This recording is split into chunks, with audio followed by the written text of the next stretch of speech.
الحمد لله وكفى وسلام على عباده الذين اصطفى أما بعد فأعوذ بالله من الشيطان الرجيم بسم الله الرحمن الرحيم وعن أنس بن مالك رضي الله تعالى عنه عن النبي صلى الله عليه وسلم قال إن قامت الساعة وفي يد أحدكم فسيلة إن استطاع ألا تقوم أن يغرسها فليغرسها أو كما قال صلى الله تبارك وتعالى عليه وسلم۔ حضور اکرم صلی اللہ علیہ وسلم کی احادیث طیبہ میں سے ایک حدیث مبارکہ تلاوت کی ہے۔ دعا ہے کہ اللہ تبارک و تعالی اس کا صحیح مفہوم بیان کرنے کی اور ہم سب کو اس پر عمل کرنے کی توفیق نصیب فرما دے۔ اللہ تبارک و تعالی نے انسان کے لیے یہ دنیا دار العمل بنائی ہے۔ انسان کی پیدائش بھی عمل کرنے کے لیے ہے۔ انسان دنیا میں جو عمل کرے گا آخرت میں اسے پائے گا۔ جہاں یہ دنیا دار العمل ہے وہیں یہ دنیا دار الاسباب بھی ہے۔ دار الاسباب کا مطلب یہ ہے کہ پروردگار نے انسان کے لیے دنیا کی زندگی کے لیے جو اسباب رکھے ہیں انسان اسے اختیار کرتا جائے، اسباب پر عمل کرے، نتیجہ اللہ پر چھوڑ دے۔ یہ انسان کی کامیابی ہے اور یہ زندگی گزارنے کا بہت بڑا اصول ہے۔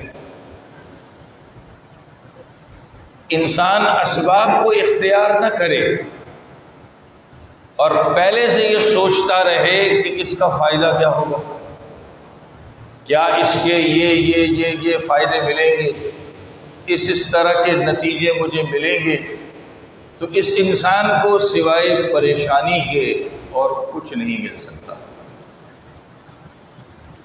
جو حدیث میں نے تلاوت کی ہے امام بخاری رحمۃ اللہ علیہ نے اپنی کتاب الادب المفرد کے اندر اس کو نقل کیا ہے۔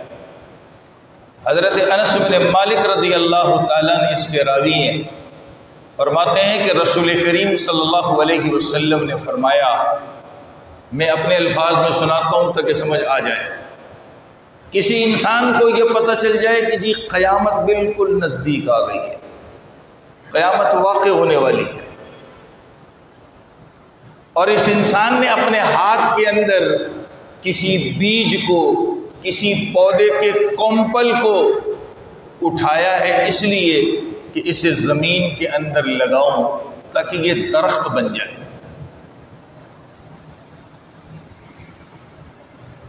اس بیج کو یا اس کمپل کو زمین کے اندر لگاؤں کہ یہ بڑا درخت بن جائے، لیکن ادھر اس کے دماغ کے اندر یہ بات ہے کہ جی قیامت آ رہی ہے۔ نبی علیہ الصلوۃ والسلام نے فرمایا کہ اگر تم میں سے کسی میں یہ طاقت ہے، جس کے ہاتھ میں یہ کمپل ہے، تو وہ اس کو درخت لگانے کے لیے، درخت بنانے کے لیے زمین میں گاڑنا چاہے تو اس کو گاڑ دے۔ عقل سے سوچنے کی بات ہے، قیامت آ رہی ہے، قیامت ہر چیز کو فنا کر دے گی، ختم کر دے گی، یہ درخت بھی ختم ہو جائے گا جو یہ لگا رہا، یہ پودا جو لگا رہا ہے، یہ کمپل جو لگا رہا ہے، یہ بھی تو ختم ہو جائے گا۔ تو لگانے کا کوئی فائدہ ہے؟ کوئی فائدہ نہیں۔ نبی نے اس حدیث کے اندر ہمیں اصول سکھایا، تم فائدے کو چھوڑ دو، تم جو کرنا چاہتے تھے وہ کر گزرو، تمہارا کام یہ ہے، تم اپنا کام کر گزرو، یہ نتیجہ مت سوچو کہ ہوگا کیا، اگر قیامت میں اس نے فنا ہونا ہے تو یہ فنا ہو جائے گا۔ اس حدیث نے ہمیں اصول سکھایا کہ دنیا کی زندگی کے اندر جو اسباب ہے، چاہے تم تجارت کرو، چاہے تم مزدوری کرو، چاہے تم زراعت کا پیشہ اختیار کرو، یا کسی بھی کام کے اندر لگے پڑے ہو، ان اسباب کو کر گزرو، نتیجہ اللہ پہ چھوڑ دو۔ یہ آدمی کامیاب ہے۔ جس آدمی نے سوچنا شروع کر دیا اس سے کیا ملے گا، اس سے یوں ہوگا، اس سے یوں ہوگا کہ نہیں ہوگا، تو آدمی پریشان ہی رہے گا، وہ سکون میں نہیں آ سکتا۔ زندگی کا اصول یہ ہے جو کرنا ہے ہم کر گزریں، نتیجہ اللہ پہ چھوڑ دیں، اللہ تعالیٰ اس کے اندر خیر ڈال دیں گے۔ آدمی کرنے سے پہلے اللہ سے مانگے، اللہ یہ جائز کام ہے کرنا چاہتا ہوں، میرے لیے آسان کر دے، اور جو میرے لیے فائدے مند ہے وہ میرے مقدر میں لکھ دے، پھر دیکھیے اللہ تعالیٰ اس کو فائدہ کیسے دیتے ہیں۔ ہم اپنی زندگی کے اندر پریشان اس لیے ہیں، میں مثال دیتا ہوں، ایک آدمی کو دیکھا اس نے دکان لگائی ہے، بڑی اچھی دکان چل رہی ہے، خوب بکری ہو رہی ہے، پیسہ آ رہا ہے، میں نے دیکھ لیا جی میں بھی لگا دوں۔ اب میں لگا تو لیتا ہوں دکان، میں سوچتا ہوں دنوں کے اندر، ہفتوں کے اندر، مہینوں کے اندر اس کے برابر کھڑا ہو جاؤں جس کی سالوں کی محنت ہے، ایسا نہیں ہو سکتا۔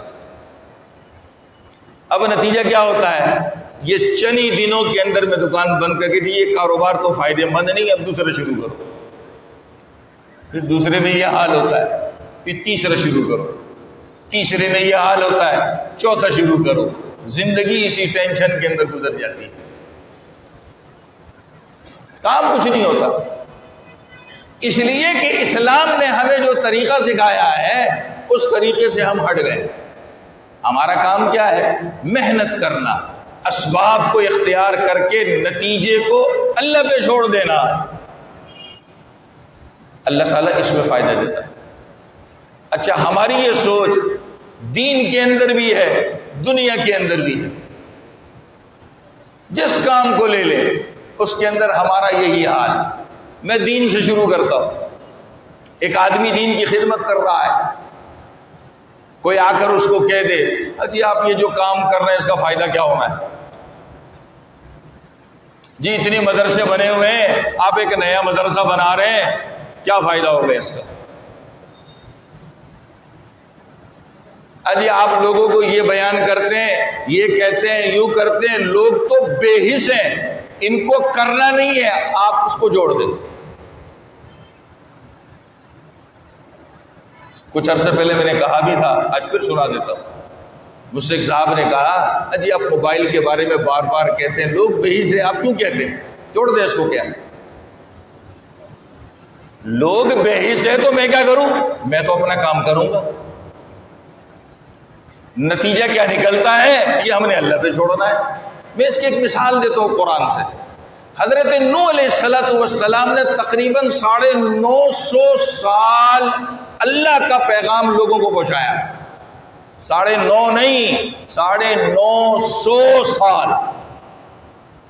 ہماری تو اتنی عمر بھی نہیں ہے، ہماری پوری ایک جنریشن کی بھی اتنی عمر نہیں ہوگی۔ تفاسیر میں لکھا ہے، ایک جگہ لکھا 19، ایک جگہ لکھا 21، اور ایک جگہ لکھا 70 آدمی صرف مسلمان ہوئے۔ ہمارے 15ویں صدی کا ڈیجیٹل دور کا آدمی ہو، یہ 950 سال کیا کیا انہوں نے؟ بھائی اتنے سے لوگ مسلمان ہوئے۔ یہی 950 سال محنت کرنے والے کا اپنا بیٹا مسلمان نہیں، کافر، اپنا بیٹا اپنے گھر کا فرد مسلمان نہیں۔ ایک بیٹا کافر تھا نوح علیہ السلام کا۔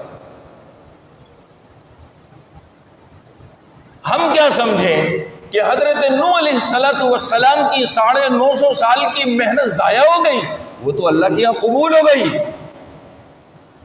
آخرت میں اس کا کیا کیا فائدہ ملے گا وہ تو اس وقت پتہ چلے گا۔ ہم ہر چیز کو بزنس کے طور پہ سوچتے ہیں، اس لیے یہ ناکام ہے۔ اور نتیجہ کیا نکلتا ہے؟ ہم ہاتھ پہ ہاتھ دے کے بیٹھ جاتے ہیں۔ پارے 20 سورہ قصص کے اندر پروردگار نے رسول کریم صلی اللہ علیہ وسلم کو مخاطب کر کے فرمایا انک لا تہدی من احببت، آپ جس کے بارے میں چاہیں کہ یہ ہدایت پر آ جائے، ایسا نہیں ہو سکتا۔ اللہ کہتے ہیں جس کے بارے میں ہم فیصلہ کریں وہ ہدایت پہ آتا ہے۔ تو کیا نبی نے محنت چھوڑ دی؟ نہیں، نبی نے محنت پھر بھی جاری رکھی۔ نبی کو پتا تھا کہ یہ دنیا جو ہے یہ دار الاسباب ہے، دار العمل ہے، یہاں ہم نے محنت کرنی ہے۔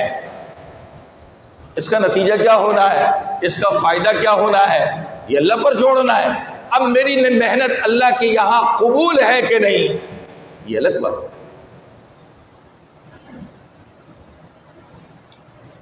خود ہمارے نبی نے 23 سال محنت کی، 23 سال محنت کی، مگر آپ محنت سے پیچھے نہیں ہٹے۔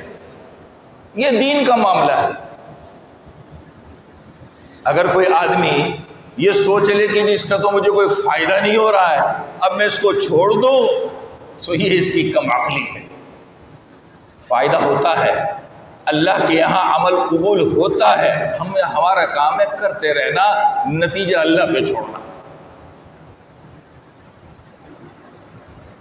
ایک آدمی یہ سوچ لے کہ میں تو اتنی نمازیں پڑھ رہا ہوں، میری پریشانیاں دور نہیں ہو رہی، میں نمازیں پڑھ رہا ہوں، میرے اندر سے یہ گناہ نہیں جا رہا، میں نماز پڑھ رہا ہوں، نماز کے اندر ایسی اتنی کوتاہی کر رہا ہوں، اور نماز پڑھنے کے باوجود میرے اندر سے یہ ختم نہیں ہو رہی ہے۔ میں اتنے وظائف پڑھ رہا ہوں، میری روزی نہیں بڑھ رہی، میں اتنی تسبیحات پڑھ رہا ہوں، میں اتنے وظائف کر رہا ہوں، یہ چلہ کشی کر رہا ہوں، یہ کر رہا ہوں، میری روزی نہیں بڑھ رہی۔ اب وہ آدمی عمل چھوڑ دے، کام چھوڑ دے، یہ اس کی بے وقوفی ہے۔ تو کیا نماز اللہ کے لیے پڑھ رہا تھا یا اپنی پریشانیاں دور کرنے کے لیے پڑھ رہا تھا؟ تو وظائف اس لیے پڑھ رہا تھا کہ روزی مل جائے یا اللہ کا نام سمجھ کر کے پڑھ رہا تھا؟ یہی ہماری نیت کھوٹی ہوتی ہے۔ اللہ بھی تو نیتوں پر فیصلہ کرتے ہیں نا، اللہ تعالیٰ بھی تو نیتوں پر فیصلہ کرتے ہیں۔ اگر کسی نے ہمیں وظیفہ بتا بھی دیا کہ یہ کر لو پریشانی دور ہو جائے گی، روزی بڑھ جائے گی، بیماریاں ختم ہو جائیں گی، یہ ہو جائیں گی، تو سب سے بڑی سوچ یہ ہو کہ ہے تو اللہ کا نام، اور اللہ کے نام میں بڑی برکت ہے تو قرآن کی آیت، اللہ نے قرآن میں بڑی برکت رکھی ہے نبی کی بتائی ہوئی دعا، نبی کی دعائیں بڑی برکتوں والی ہے، میں پڑھنا شروع کرتا ہوں، اللہ میرے کام بھی بنا دے گا۔ دیکھیں اللہ بناتا کیسے۔ ہماری تو نماز پڑھنے کی نیت کھوٹی ہوتی ہے، پیسہ جیب میں ہوتا ہے تو اللہ کو بھول جاتے، مسجد غائب، غیر حاضری لگنا شروع ہو جاتی ہے۔ جہاں اللہ تعالیٰ رسی کھینچنا شروع کرتا ہے پھر صف اول پکڑ لیتے، پھر لوگوں کے لیے درد سر بن جاتے ہیں۔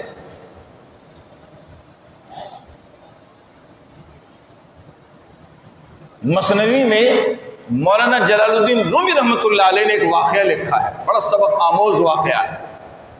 ایک بڑے اللہ والے تھے، بیچارے رات کو اٹھا کرتے تھے، سردی ہو گرمی ہو کوئی بھی موسم ہو، اور اللہ اللہ کیا کرتے تھے، تہجد پڑھا کرتے تھے۔ فجر تک کا یہی معمول ہوتا، پھر نماز فجر پڑھتے، پھر اللہ کا ذکر کرتے تھے۔ ایک دن آپ کا ایک چاہنے والا آپ سے ملنے کے لیے آیا، رات رہ گیا۔ اللہ کی شان کہ رات کو جب یہ اٹھے، وضو کیا، نماز پڑھی، ایک غیبی آواز آئی، اور غیبی آواز میں کہا جا رہا ہے کہ جو تو محنت کر رہا ہے، یہ رات کو اٹھنا، نمازیں پڑھنا، یہ سب کچھ کرنا، یہ ذرا برابر ہمارے یہاں قبول نہیں ہے۔ پھر کہا تیرا وضو بھی قبول نہیں، تیری نماز بھی قبول نہیں۔ اور اللہ والے اپنے کام میں لگے رہے. لیکن جو ملنے آیا تھا وہ حیران ہوا، یہ کیسی آواز ہے. اگلا دن پھر ہوا، پھر یہی آواز آئی. تیسرا دن ہوا، پھر یہی آواز آئی. اب جو ملنے آیا تھا وہ بڑا پریشان ہوا کہ 3 دن سے میں یہ آواز سن رہا ہوں کہ تیرے عمل کی ہمارے یہاں کوئی وقت نہیں ہے، نہ تیرا وضو قبول ہے، نہ تیری نماز قبول ہے، کوئی چیز قبول نہیں ہے. تو اس نے حضرت سے کہا اور اللہ والوں سے کہ جب آپ کو آواز کے ذریعے بتایا جا رہا ہے کہ آپ کی کوئی چیز قبول نہیں ہے تو آپ یہ محنت کیوں کر رہے ہیں؟ کیا ضرورت پیش آئی محنت کرنے کی؟ چھوڑ دیں اس کام کو، سو جائیں، آرام کریں. اللہ والوں نے بڑی عجیب بات کہی. کہنے لگے یہ بتا، جس در کی میں محنت کر رہا ہوں کیا اس کے علاوہ بھی کوئی در ہے کہ میں جا کر اس کو بجا لوں؟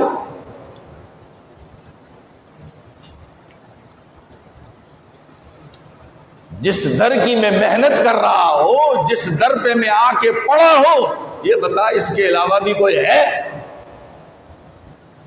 اگر ہے تو میں اس کو جا کے بجا لیتا ہوں.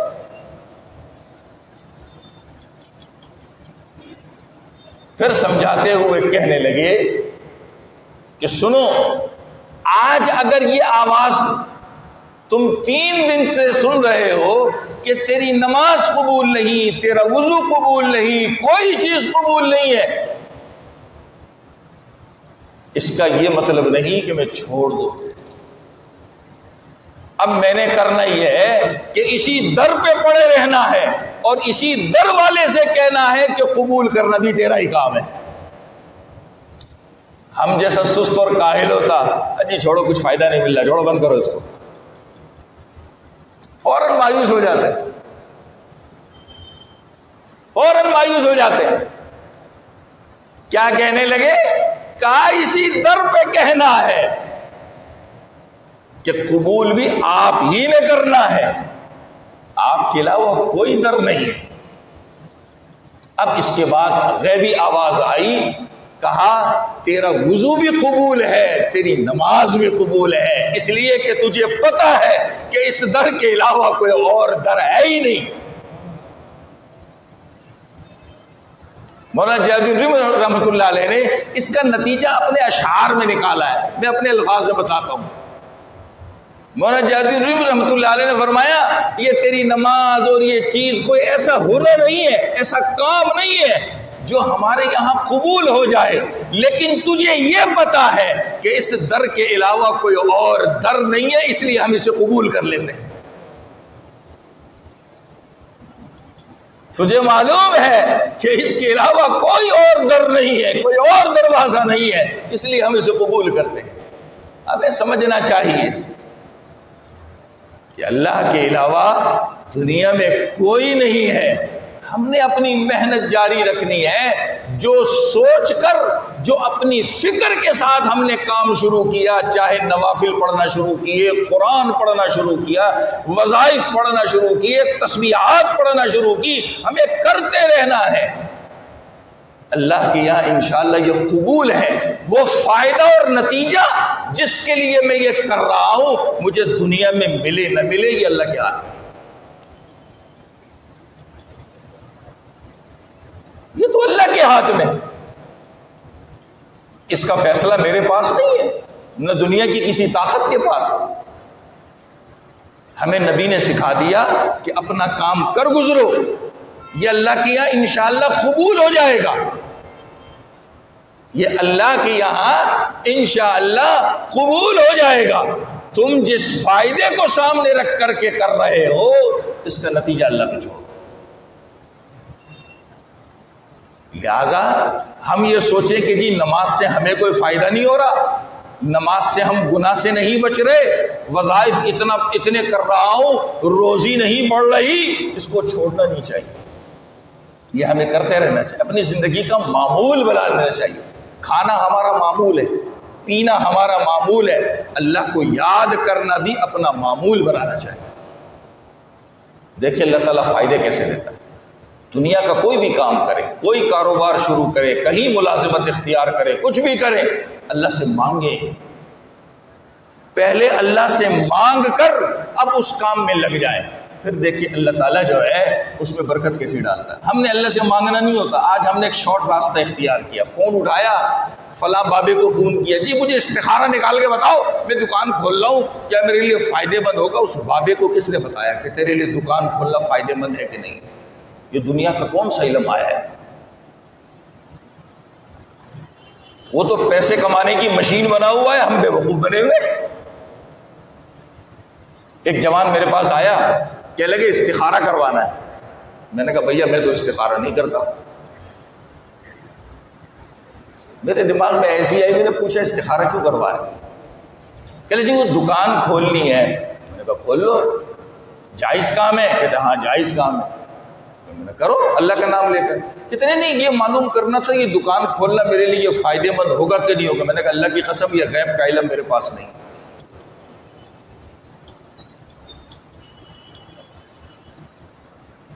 ہماری یہ سوچ بنی ہوئی ہے، ہم ہمت ہار جاتے ہیں، شارٹ راستے ڈھونڈ رہے ہیں۔ شارٹ کمائی کے ذریعے بھی چاہیے، شارٹ بڑے بننے کے طریقے بھی چاہیے، محنت نہیں کرنی، ہاتھ پہ ہاتھ دے کے بیٹھا رہنا ہے۔ ہر کام کے اندر ہمارا یہ حال ہے، چاہے دین کا کام ہو چاہے دنیا کا کام ہو۔ یاد رکھیے شیطان ہمیں دھوکے میں ڈالے ہوئے، وہ فوراً ہمارے دماغ میں بات ڈالتا ہے، اے تجھے فائدہ کیا ہو رہا ہے، اس سے کیوں کر رہا ہے، نتیجہ تجھے کچھ نہیں مل رہا، کیوں کر رہا ہے؟ ہمارا کام ہے محنت کرنا۔ میں اس پر آپ کو قصہ سنا دوں، اتفاقی مجھے یاد آیا۔ حضرت سلمان فارسی رضی اللہ تعالیٰ یہ زبردستی غلام بنا دیے گئے تھے، مدینہ میں تھے۔ جب اسلام لے آئے تو ان کے مالک نے شرط لگائی کہ اتنے سینکڑوں کی تعداد میں کھجور کے درخت چاہیے، جب یہ پھلدار ہو جائیں گے تمہیں جو ہے آزادی مل جائے گی۔ کھجور کے درخت کے بارے میں لکھا ہے ایک کھجور کا درخت کم از کم 30 سال میں پھل دیتا ہے، 30 سال میں یہ پھل دینا شروع کرتا ہے۔ اب تو کیمیکل وغیرہ استعمال کرتے ہیں، پتہ نہیں کیا کیا کرتے ہیں وہ جلدی، اس زمانے میں تو کیمیکل نہیں دینا۔ جو اس کھجور کے درخت کی اصلیت ہے وہ کتابوں میں لکھی ہے کہ 30 سال میں کم از کم یہ پھل دینا شروع کرتا ہے۔ مالک نے شرط بھی کیسی لگائی، نبی علیہ الصلوۃ والسلام نے اپنے دست مبارک سے یہ پودے لگائے۔ اللہ کی شان، 1 سال کے اندر یہ ایسے ہو گئے کہ پھل دینا شروع کر دیا۔ معجزہ تھا نبی کا۔ لیکن ایک درخت ایسا کو ویسے سوکھا کا سوکھا۔ نبی علیہ السلام نے کہا کہ اس کو کیا ہوا؟ حضرت عمر رضی اللہ تعالیٰ نے فرمایا کہ یہ میں نے لگایا تھا۔ حضرت عمر تو نبی نہیں تھے نا، کہا یہ میں نے لگایا تھا۔ نبی علیہ السلام نے کیا کیا؟ پودے کو نکالا، دوبارہ اپنے دست مبارک سے لگایا، وہ 1 سال میں پھر پھل دینے والا بن گیا۔ حضرت سلمان فارسی رضی اللہ تعالیٰ عنہ کی رہائی جو اس پر مشروط تھی مل گئی۔ اب نبی کا طریقہ دیکھیے، آپ نے اپنی محنت جاری رکھی، محنت کی، اللہ نے پھل دکھا دیا، نتیجہ بھی دے دیا، نبی دعائیں کرتے رہے، حضرت سلمان فارسی رضی اللہ تعالیٰ عنہ کو آزادی مل گئی۔ اچھا ہم بھی کیا سوچتے ہیں، بس ابھی دکان کھولے 1 گھنٹے کے اندر 1 کروڑ روپے کی آمدن ہو جائے، مجھے ملازمت مل جائے، میں ایک سیمی ایک جگہ پر جو ہے میل کر دوں، مجھے بس لاکھوں روپے کی تنخواہ والی ملازمت مل جائے، نہیں تو کیا کروں گا؟ وہ موبائل لے کے گیم کھیلتا رہوں گا، اس لیے کام تو مل ہی نہیں رہا۔ اماں پوچھے، ابا پوچھے، بیٹا کچھ نوکری کے لیے کیا نہیں؟ جی میں نے میل کر دی ہے، لیکن گھر سے اٹھ کے گیا نہیں کسی کے پاس، گھر سے اٹھ کر گیا نہیں کسی کے پاس، اس لیے کہ مجھے ٹائم ہی نہیں ملا۔ موبائل میں گیم کھیلنے سے فرصت ملے گی تو میں جاؤں گا نا، فیس بک سے فرصت ملے گی تو میں کروں گا، واٹس ایپ سے فرصت ملے گی تو کروں گا۔ آج ہمیں اتنا سست اور کاہل بنا دیا، اس موبائل سے ہماری آنکھیں اوپر نہیں ہوتی۔ ہماری جو اگلی نسل ہے، جو ہماری اولاد ہے، وہ اس موبائل کے اندر گھسے گی۔ میری بات کو مذاق مت سمجھیے،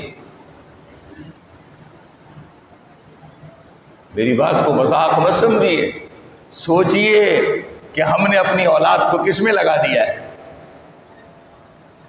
ہم بڑے خوش ہیں کہ ہمارا بچہ الگ ایک بیڈ کے اوپر صوفے پہ پڑا ہے، گیم کھیل رہا ہے، میں اپنے بیڈ پہ پڑا ہوں، صوفے پڑا ہوں، اپنا کام کر رہا ہوں، بیگم اپنا کام کر رہی ہے، بچے اپنے کام کر رہے ہیں۔ ہم اپنی نسل کو تباہ کر رہے ہیں، ہمیں پتہ ہی نہیں ہوتا ہمارے بچے کرتے کیا، ہمیں خبر ہی نہیں ہوتی۔ اور آج حال کیا ہو گیا، کام ہم نے نہیں کرنا، ہم نے پڑے رہنا ہے۔ کوئی پوچھے جی میں نے یہ کیا تھا، وہ کیا تھا، یہ ہوا، یہ ہوا، کوئی جواب ہی نہیں آیا۔ او بھائی تو کسی کے پاس گیا کہ مجھے نوکری دے دو؟ تو نے کسی کا دروازہ بجایا کہ میرے پاس یہ ڈگریاں ہیں، میرے پاس یہ چیز ہے، مجھے نوکری ملازمت دے دو؟ یہ کام تو میں نے نہیں کیا، اس لیے کہ میری شان کے خلاف ہے نا، یہ کام کیسے کروں؟ اب تو حال یہ ہو گیا، میں آپ کو ممبر رسول پہ بیٹھ کے سنا رہا ہوں، ایک والد، اس کا چھوٹا سا بچہ 5-6 سال کا، اس بچے کی بیماری بیچارے کی بڑھ گئی۔ یہ تو اللہ کے ہاتھ میں ہے نا، بیماری دینا، شفا دینا، یہ تو کسی انسان کے اختیار میں تو نہیں ہے۔ اس بچے کی بیچارے کی بیماری تھوڑی سی بڑھ گئی، اب باپ کے الفاظ سنیں، باپ کے الفاظ سنیں، ارے میں تنگ آ گیا ہوں اس کی بیماری سے۔ تو بچے لیے کیوں کہ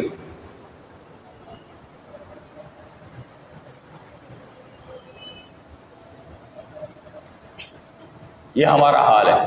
خود ہمارے اندر کوئی بیماری جو ہے تھوڑی بڑھنا شروع ہو جائے، ہم عاجز آ جاتے ہیں، تنگ آ جاتے ہیں، پریشان ہو جاتے ہیں، ایسے جلا جاتے ہیں کہ یہ کیا ہو رہا ہے۔ کبھی یہ بھی سوچا کہ پروردگار نے ہمیں جو یہ بیماری دی ہے، اس بیماری میں ہمارے لیے کتنی نیکیاں لکھی جا رہی ہیں؟ کبھی یہ سوچا کہ اس بیماری کی وجہ سے میرے منہ سے آہ نکلتی ہے، اللہ فرشتے کو کہتے ہیں لکھ اس کے لیے نیکی۔ ہمیں اپنی سوچ بدلنی پڑے گی، ہمیں اپنی سوچ بدلنی پڑے گی۔ ہم کن چکروں میں آ گئے؟ آج ہم محنت چھوڑ چکے ہیں، محنت نہیں کرتے۔ بہت سے لوگ ازراہ مذاق کہتے ہیں، ارے ہم رات کو سوئے نا، صبح اٹھیں تو پتہ نہیں اتنے کروڑ کی اتنے پیسے میرے تکیے کے نیچے۔ تو یہ کیوں نہیں سوچتا کہ میں رات کو سو جاؤں، صبح اٹھوں تو میرا پیٹ بھرا ہوا ہو، مجھے ناشتے کرنے کی، دوپہر کا کھانا کھانے کی، رات کے کھانے کھانے کی ضرورت ہی نہ ہو۔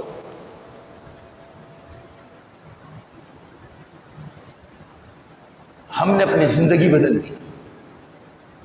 جو آدمی محنت کرتا رہتا ہے، اللہ تعالیٰ اس کے لیے بہترین نتیجہ نکالتے رہتے ہیں۔ ہمارا کام ہے محنت کرنا، ہاتھ پہ ہاتھ نہ دینا، چاہے دین کا کام ہو چاہے دنیا کا کام ہو، ہمارا کام ہے محنت کرنا، نتیجہ اللہ پہ چھوڑنا، اللہ سے خیر مانگنا۔ اللہ تیرے نام سے اس کام کو شروع کیا ہے، کاروبار ہے، مزدوری ہے، ملازمت ہے، کچھ بھی ہے، اللہ تیرے نام سے شروع کیا ہے۔ جو میری ضرورت ہے، میرے بچوں کی ضرورت ہے، میرے فائدے کی چیزیں ہیں، اللہ مجھے دے دے۔ اب چھوڑ دے اللہ پہ۔ جب آدمی اپنی محنت میں لگ جاتا ہے تو اللہ تعالیٰ اس کو کامیاب کر دیتا ہے۔ اگر میں محنت نہیں کر رہا، کام چور ہوں، اور اس کام چوری کی مجھے فکر ہے کہ یہ مجھ سے نہیں ہو رہا، یہ تو بہت اچھی بات ہے، یہ تو بہت اچھی بات ہے۔ اس کو سوچے، اس کے لیے پریشان ہو، اچھی بات ہے۔ لیکن ہم پریشان کس کے لیے ہوتے ہیں؟ ارے دکان کھول دی، 2 مہینے ہو گئے، کچھ بکری نہیں ہوئی، فائدے کے لیے پریشان ہے۔ ایک آدمی ہوٹل کھولے، دکان کھولے، کوئی چیز کھولے، مہینے 2 مہینے 3 مہینے 4 مہینے سال بھر ہو گیا، اس کی سوچ کے مطابق اس کو آمدن نہیں ملتی، اب فوراً اس کے دماغ کی چرخی چلتی، اس کو بند کرو، دوسرا کام شروع کرو۔ لیکن یہ نہیں سوچتا کہ محنت میں کہاں کہاں کمی ہے، چیز میں کہاں کہاں کمی ہے جس کی وجہ سے مجھے فائدہ نہیں مل رہا، یا ہماری نظر نہیں جاتی۔ آدمی اپنا کام کرے، نتیجہ کیسا ملتا ہے یہ اللہ پہ چھوڑے۔ میں نے جو حدیث سنائی الادب المفرد کی، نبی علیہ الصلوۃ والسلام نے اس میں درخت گاڑنے کی مثال دی، پودا لگانے کی مثال دی۔ ایک آدمی اپنے گھر کے لیے یا گھر کے سامنے، گھر کے اندر کسی بھی طرح پودے لگا دے، درخت لگا دے، چاہے وہ یہ سمجھے کہ میرا گھر اس سے خوبصورت ہو جائے، لیکن اس نے درخت لگا دیا، پروردگار اس پر بھی اس کو نیکی دیتے۔ اسے کیا پتا کتنے پرندے اس کے اوپر آ کر بیٹھتے ہیں۔ اور اگر کوئی پھلدار درخت ہو، حدیث پاک میں آتا ہے رسول کریم صلی اللہ علیہ وسلم نے فرمایا کہ کوئی پرندہ اس سے پھل لے کے کھا گیا، یہ تیرے لیے صدقہ ہے۔ حالانکہ اس نے اپنے گھر سے لگایا ہے، میرا گھر اس کا جو باہر کا نظارہ ہے، ان پودے لگانے سے، ان پودوں کی بیلیں لگانے سے خوبصورت ہو جائے گا، سوچ اس کی کچھ بھی ہے، لیکن اس نے لگا دیا، اس لگانے پر بھی اللہ تعالیٰ اس کو نیکی دیتے۔ محنت ہے، یہ اللہ کے یہاں قبول ہے۔ کتابوں میں ایک واقعہ لکھا ہے، امام ابو حنیفہ رحمۃ اللہ علیہ کے شاگرد تھے امام ابو یوسف رحمہ اللہ تعالی، غریب تھے اور دماغ کے بھی کمزور تھے بیچارے، لیکن محنت نہیں چھوڑی۔ امام ابو حنیفہ رحمۃ اللہ علیہ کو چھوڑا نہیں، دین سیکھتے رہے، دین سیکھتے رہے، اور دین سیکھنے کے بعد لوگوں کو دین سکھاتے رہے۔ بیمار ہو گئے، بستر پہ پڑے، ان کا ایک شاگرد ان سے ملنے کے لیے آیا۔ اس نے آ کر اپنے استاد سے پوچھا، امام ابو یوسف رحمۃ اللہ علیہ سے، حضرت طبیعت کیسی ہے آپ؟ اللہ کا کرم۔ حال احوال پوچھنے کے بعد امام ابو یوسف رحمۃ اللہ علیہ نے اپنے شاگرد سے پوچھا، ارے یہ بتاؤ، حاجی جو حج کرنے جاتے ہیں وہ شیطان کو کنکریاں مارتے ہیں، یہ پیدل چل کے مارنا زیادہ ثواب والا کام ہے یا سواری پہ سوار ہو کے شیطان کو کنکریاں مارنا یہ زیادہ ثواب کا کام ہے؟ بستر پہ پڑے ہیں، بیمار ہیں، بیمار ہیں، بیمار۔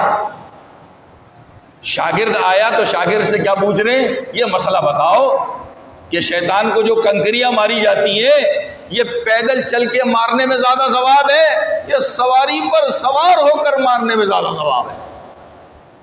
شاگرد نے کہا، حضرت پیدل کنکریاں مارنے میں زیادہ ثواب ہے۔ کہا نہیں۔ شاگرد نے کہا کہ سوار ہو کر مارنے میں زیادہ ثواب ہے۔ کہا نہیں۔ شاگرد پریشان کہ دونوں جواب میں کہتے ہیں نہیں۔ شاگرد کہنے لگا، حضرت آپ ہی بتا دیں۔ کہا سن، حضور اکرم صلی اللہ علیہ وسلم حج کے پہلے دن جب شیطان کو کنکری مارنے کے لیے آئے تھے تو آپ سواری پر سوار تھے اور آپ نے کنکریاں ماری تھی، اور اس کے بعد جو دوسرے دن کی کنکریاں مارنی تھی وہ آپ نے پیدل چل کے کنکریاں ماری تھی، اس میں زیادہ ثواب ہے۔ شاگرد کہنے لگا، میں حیران ہو گیا، بستر پہ پڑے، بیمار ہیں، اور دینی مسئلہ دماغ میں گردش کر رہا ہے۔ حیران ہو گئے۔ کہتے میں تو مل کے چلا گیا، محلے سے تھوڑے ہی دور تھا کہ میں نے چیخ و پکار کی آواز سنی، میں پلٹا، آ کر دیکھا تو امام ابو یوسف رحمۃ اللہ علیہ کا انتقال ہو گیا۔ سوچئے، جس بندے نے اپنی زندگی دین کی خدمت پہ لگا دی اور وہ دین ہی کا مسئلہ بیماری میں بھی سوچ رہا ہے، اسی سوچ پہ اللہ نے اس کی موت دے دی تو اس کی آخرت بھی کیسی ہوگی؟ ہمارے یہاں بھی لوگ بیمار ہوتے ہیں، آخری مرض میں ہوتے ہیں، کوئی ٹنڈے بیچ رہا ہے، کوئی ٹنڈے بھی بیچ رہا ہے، کوئی کیا کر رہا ہے، کسی کو جائیداد کی فکر ہے، اولاد زندہ تندرست ہے تو اس کو کیا سوچتی ہے باپ کم مرے جائیداد ہمیں، ہمارا یہ حال ہے۔ اس لیے کہ ہماری نیت اچھی نہیں ہوتی، ہمارے کام اچھے نہیں ہوتے، اس لیے ہمارے کاموں کا انجام بھی اچھا نہیں ہوتا۔ اگر ہماری نیت اچھی ہو اور محنت ہماری درست نہج کے اوپر ہو تو اللہ تعالیٰ نتیجہ بھی اچھا دیتا ہے۔ امام ابو یوسف رحمۃ اللہ علیہ نے اپنی زندگی دین پہ لگا دی تھی، اللہ نے اسی سوچ کے اوپر جو ہے دنیا سے اٹھایا۔ ایک چھوٹا سا قصہ سنا کے بعد ختم کرتا ہوں۔ امام بخاری رحمۃ اللہ علیہ کے شیخ ہیں امام ابو زرعہ رحمہ اللہ تعالی، لاکھوں حدیث زبانیات تھی، لاکھوں حدیث زبانیات تھی۔ آپ بستر پر پڑے اور یہ مرض وہ تھا جس میں آپ کا انتقال ہوا، آپ سے لوگ ملنے کے لیے آئے، بیمار پرسی کے لیے آئے۔